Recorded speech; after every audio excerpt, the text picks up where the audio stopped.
Welcome to the SBI Podcast, offering CEOs, sales and marketing leaders ideas to make the number.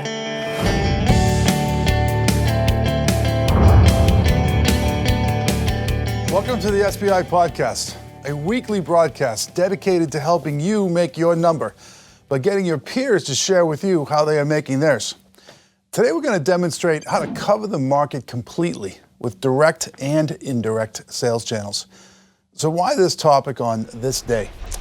Selling to customers directly when they want to buy from partners is a surefire way to miss the revenue goal.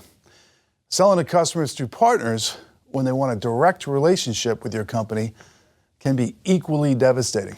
And within the direct and indirect channel model, there are multiple submodels to consider. So coverage model decisions have never been this complicated, for we live in the omni-channel era. My name's Greg Alexander. I'm the CEO of SBI. I'm also your host today. And helping me today with our demonstration is an executive who knows a thing or two about this topic. His name is John Kedzierski. John, welcome to the show, and please introduce yourself to the audience. Hello, Greg, and thanks for this opportunity. I'm responsible for Motorola Solutions enterprise sales in the United States and Canada, and all of our verticals in North America. The common link between both those organizations is our channels, who both provide service delivery as well as sales coverage to our commercial customers. Okay, very good.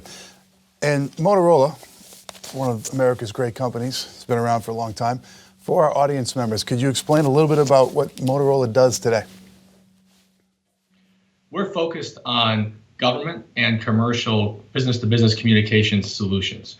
We provide push-to-talk solutions from everybody who's a baggage handler at an airline to police and fire, computer-aided dispatch systems, which are responsible for handling your 911 calls if you call in an emergency, to communications on military bases, a pretty broad swath of solutions across the business-to-business space. All right, very good. Appreciate that. So let's jump into our questions. So when you think about your business at Motorola, how do you determine whether to go to market with a direct channel or an indirect channel?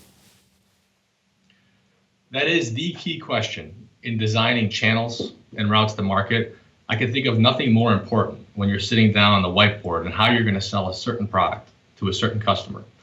There are lots of dimensions, and there isn't one simple answer in how to answer how you bring a product or service to a particular customer. But I'll tell you about the framework that we use at Motorola Solutions. One, the nature of the product or service itself that you're selling. Two, the design and capability of the channel. Three, your customer preference and how they want to buy.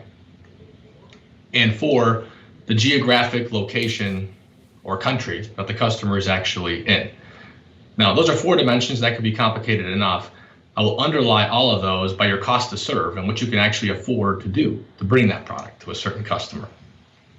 I'll elaborate on a couple of those. So I say nature or product of the product or solution. Things of simple complexity, a widget, a bolt. Bring a lot of different ways to sell those and bring those to your customer. And different aspects of them are important to your customer. How quickly you can fulfill and how easy your customer can buy. A more complicated solution or a service requires additional technical support and most likely vendor interaction, which limits your ability to sell it through different channels. If I look at the design and capability of the channel, that's equally important. More complex solutions require higher technical capabilities inside your channel. You also have to look at the economics of your partner. If you're selling a box, it's all about margin and volume. If you're selling complex solutions, your partner's making money in a variety of ways of attached services, systems, integrations, and products. If I jump to customer preferences, I'm a big believer that the customer is always right.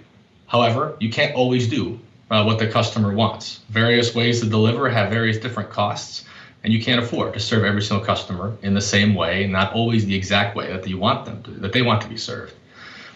And then geographic location. Different countries have different distribution requirements, different locations. If you have a solution that requires geographic proximity, that's going to make some of your decisions for you in terms of how you sell to the customer. And as I mentioned in the opening, all of it is underlined about what you can afford and can't afford to do, and it's always going to change. You can look at one point in time across those four dimensions that I mentioned, And the next year or tomorrow, that could be different. Right now, across our industry, e-commerce and the business-to-business space, a shift to services, and SaaS are challenging the traditional paradigms and making all of us look at the channels differently. Yeah, so that's a great framework. My audience will benefit from that framework really, really well. So I appreciate you leading off with that. You know, when I think about the follow-up question to that question is there's in the indirect model, there's different channels. For example, OEM, the reseller channel, the value-added reseller channel, et cetera. So when you think about the indirect channel and which channels to use, is it the same framework just applied to the indirect channel only, or are there added dimensions that you might consider? That's the framework that we use across all of it. As we look at how we get a product to a certain customer, we use a variety of channels in North America across different product lines. I would say that most of our channels fall into three buckets. We have a traditional reseller channel that makes money and economics on products and margin and volume. We have our dealer channel. Our dealers are much more like value-added resellers that sell system solutions wrapped around with services and third-party products. And we have an agent channel that sells on behalf of ours. Now, we have duplicates of those channels across various product lines. Our portfolio is pretty broad, but they typically fall into those three buckets. Okay, very good. And you talked about the economic model, how different channel partners make money, what's affordable, what's not affordable for you as the manufacturer, what the customer's preference may be. So if you think about the economic model and thinking what economic model needs to be used for each channel, how do you think through that? When you're designing those routes to market, you have to understand how your channel partner is going to make money. That is critical, because you can have the greatest plans in the world, but if it's not financially viable or attractive to a channel, they won't invest their resources into marketing products. The reseller channels are relatively simple.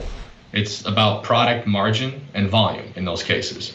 When you move up the ladder into more complex solution, the answer is more complicated and has additional aspects to it. It's not just about the margin on products and hardware. Now there's services components, both upfront capitalized as well as recurring, and third-party products that those partners are adding to it, and it becomes a much more complicated mix. But it's very critical to understand that. If you don't, you could misalign a certain product into how you want to get it to a customer. Yeah. Okay, very good. All right, we're going to take a quick break from the interview to invite you to participate in a remarkable experience. I would like to personally invite you to the studio. The studio is a multi-million-dollar, one-of-a-kind, state-of-the-art executive briefing center located here in Dallas, Texas. It was developed by SBI specifically for executive teams inside of companies with aggressive revenue growth goals who don't have a lot of time to waste and have a lot on the line. To grow revenues faster than your industry and your competitors every month, quarter, and year is really hard to do. And a visit to the studio increases the probability of making your number because the sessions are built on the proven strength and stability of our firm, SBI, and our clients, people like John. So if you're interested in this, check out our website, salesbenchmarkindex.com/the studio to book your visit. This is the SBI Podcast. We'll be back in a second.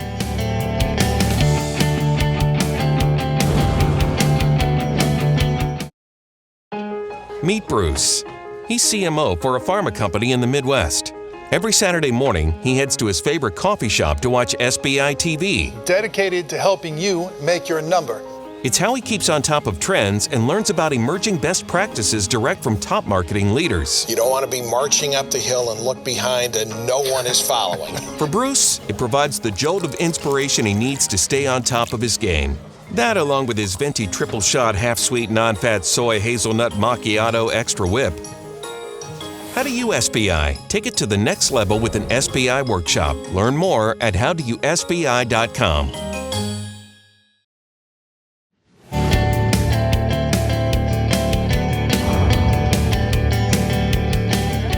Welcome back to the SBI Podcast. I'm your host, Greg Alexander, and today's guest is John Kedzierski, Corporate Vice President of North American Services and Commercial Markets at Motorola Solutions.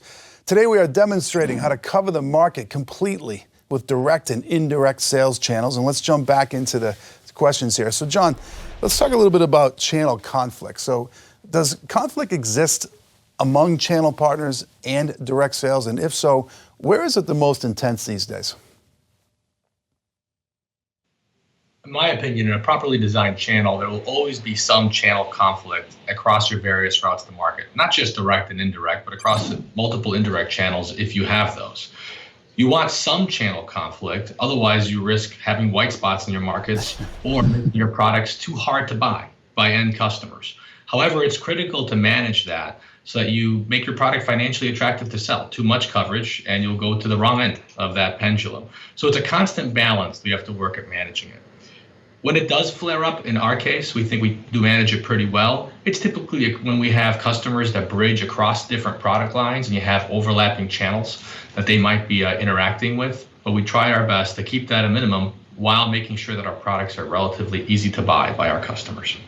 So just a follow-up clarifying question for the audience. So if there's no conflict, then maybe you have insufficient coverage. Is that what you're suggesting? That's what we believe. If you have no conflict, there's probably white spots or blank spaces in your market coverage. Right.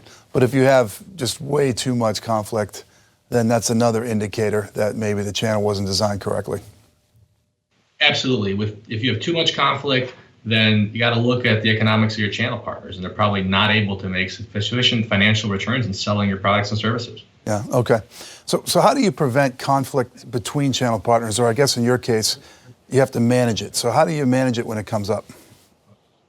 It's all about designing your right market coverage, whether you're in urban or metro areas, partner density across those, understanding who the end customers are and where they are, and doing your best to segment those customer bases across your various routes to market, direct and all your indirect channels that you have. You have to have that map. You have to have a plan to be able to manage it correctly. And you also have to make things constantly evaluated. It will change. Yep. And what degree does your sales team need to support the partner selling efforts? And let me tell you a little bit about why I'm asking that question. In my work, I work with the CEOs of large companies, and they have a notion in their mind that says, if I sell my product through an indirect sales channel, then I don't need to involve my direct sales force at all. And sometimes they make this decision to go through the channel just to save money. But oftentimes that doesn't work because the channel partners need support from the manufacturer. So in your instance, what is the support requirements? We believe that sales team engagement with your channel partners and your end users is absolutely critical. It's the responsibility of the manufacturer, in our opinion, to build market demand awareness for our channel, and also to make sure we're constantly getting input from end users on what our products and services should be. So we believe in being side by side with our channel partners, both calling on them to making sure that we're hearing their feedback and maintaining an ease of doing business, as well as building the demand and the credibility with the end customers so that they feel that the manufacturer is behind that channel partner. Okay, very good. So I get follow up to that is, and I'm just thinking about some questions that I get from my clients is, if that's your philosophy, and I agree with that philosophy personally, the next question would be, then what does the channel partner do? So if you have to go call on customers with the channel partner, if you have to support the channel partner, what value add is the channel partner providing you? So what role do they actually play? They play a critical role. The end markets in the business-to-business space, especially enterprise, are immense. The engagements that I discussed, they vary. The direct engagement could be from our marketing message, digital marketing and getting leads out to partners, to a side-by-side sales call. There's no one-size-fits-all, and absolutely we wouldn't go side-by-side on every single sales call to every potential customer in North America. So it varies by the type of customer, the potential opportunity. The partners are the ones that the customer sees every day, that are making sure that if you have an immediate issue, that it can be fulfilled or resolved. The geographic proximity that I discussed earlier. Most of the time, they're always closer, and they're the face of the customer, and that's who we depend on to make sure our customer is ultimately happy. Yeah, I agree. They say it takes a village, right? So in this particular case, I think it really does. All right, we're going to take another break. Would you like to implement some of the things John has spoken about today? If so, we can help you. Consider having one of our experts spend some time with you in a workshop. To get a feel for what's covered in this workshop, go to sbi.tips/2017 workbook and download a copy of the workbook we use in these workshops. Okay, one more segment with John after the break. We'll be right back.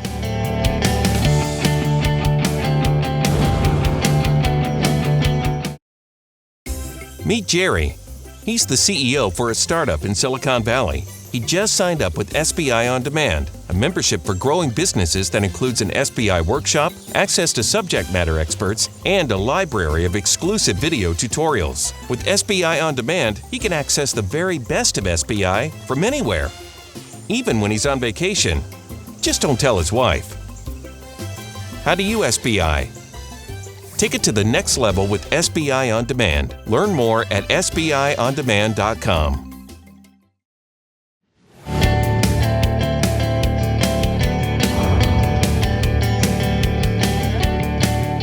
Welcome back, everybody. This is our last segment with John, demonstrating how to cover the market completely with direct and indirect sales channels. We're going to jump back into the questions here. Just got 3 more to go.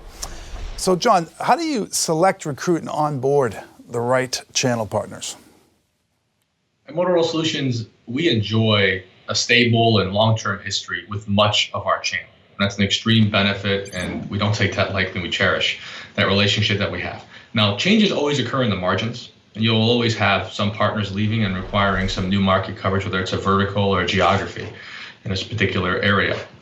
We count on our channel sales team to find and recruit those partners. There's no better way than to find a new partner to represent you to a customer than seeing who that customer is going to already and finding out if there's a fit. Yeah, I think that's a great idea. Just pay attention to who the customer trusts. And if that's somebody that can represent you as you would like them to, that's a great way to think about it. Sometimes often overlooked, but the best ideas are always the easiest ones, so that's a great recommendation. All right, now when we talk about messaging, particularly proprietary messaging and value propositions, and in some selling environments, those aren't mission critical. In some selling environments, they're really mission critical. And in the environments where messaging, particularly value props, are so critical, oftentimes that requires to sell that type of product through a direct sales force versus an indirect sales force. The general rule of thumb there, and again, this is a blanket statement that doesn't apply everywhere, is that the more complex the messaging, the more difficult it is for the channel partner to sell that product successfully, because they're not an employee of the company. They might not, have a full grasp of that value prop. So in your environment, is that true? Not true? I mean, how do you think about complexity of messaging versus channel selection? It's absolutely part of the recipe and the dimensions I discussed earlier for channel selection. But regardless of that complexity or channel, we believe it's our responsibility to arm whoever is selling our product with the value prop so they can communicate to a customer why they would buy the solution and how it solves a problem for them or improves an end result. So we spend considerable effort on that. Now, this is difficult, and we can always be better, and we continuously strive to improve the quality of the messaging, the marketing content, and collateral that we deliver to our channel partners and how we deliver that, whether it's webinars, documents for download, or in-person training.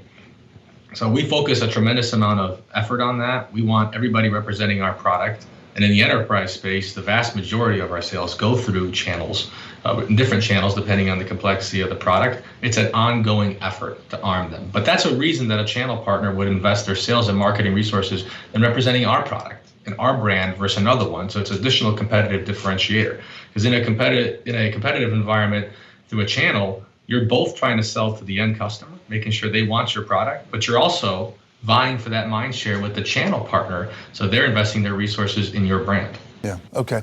So the way that you do that is through kind of a channel enablement plan. So you take all this content, for lack of a better term, you give it to your support team, the support team goes to the channel partners and trains the channel partners on the new messaging. And that's a reason why your channel partners would want to represent Motorola, because of all of that support. Did I summarize that fairly? Okay, very good. All right, so finally, if you were speaking to a peer and who just landed a job leading channel sales organization, what are the first 3 things you would advise him or her to address? There's a lot of complexity in any kind of channel business. But I was going to boil it down to 3 things. I'd say number 1, most importantly, look at it every day and review it, is have a map of who sells what to whom. That's critical. It changes all the time. As you have new products and solutions, don't just assume that everything you did yesterday will work tomorrow, and reevaluate who sells what to whom constantly. Number 1. Number 2, I would advise, relative to that first question, always know who your end customers are and what your dynamics are affecting them. Different markets, different verticals. If you're in the energy sector, obviously oil prices have affected certain customers. As the channel leader, think about the end market all the time.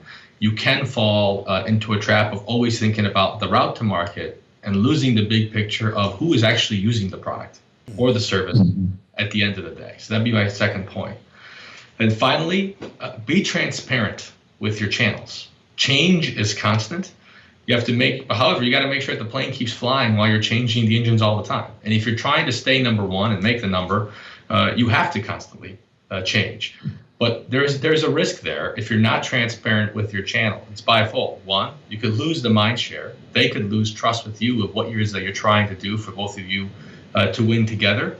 And at the second time, they're in front of the customer more than you are. And they can provide tremendous feedback and prevent you from making mistakes.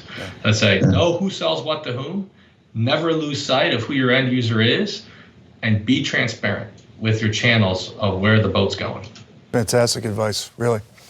So John, that was a great demonstration on how to cover the market completely with direct and indirect sales channels. And I want to thank you for sharing your approach with our audience. So thanks for coming on the show today. Thanks, my pleasure. Thank you for the opportunity. All right. And I want to thank the SBI audience for tuning in. Last month, we hit another milestone in that we crossed over 2,000 unique pieces of content produced from these podcasts, articles, and videos, and that contributes to the body of work of kind of revenue growth, thought leadership. So congratulations on that. The continued response from executives and the willingness of thought leaders such as John to give back and participate in interviews such as today encourages us to keep doing this, so we'll keep doing it. So thank you for your support. If you want to learn more about this topic or the other areas we focus on, go to salesbenchmarkindex.com/register and create an account. Now, why would you want to do that?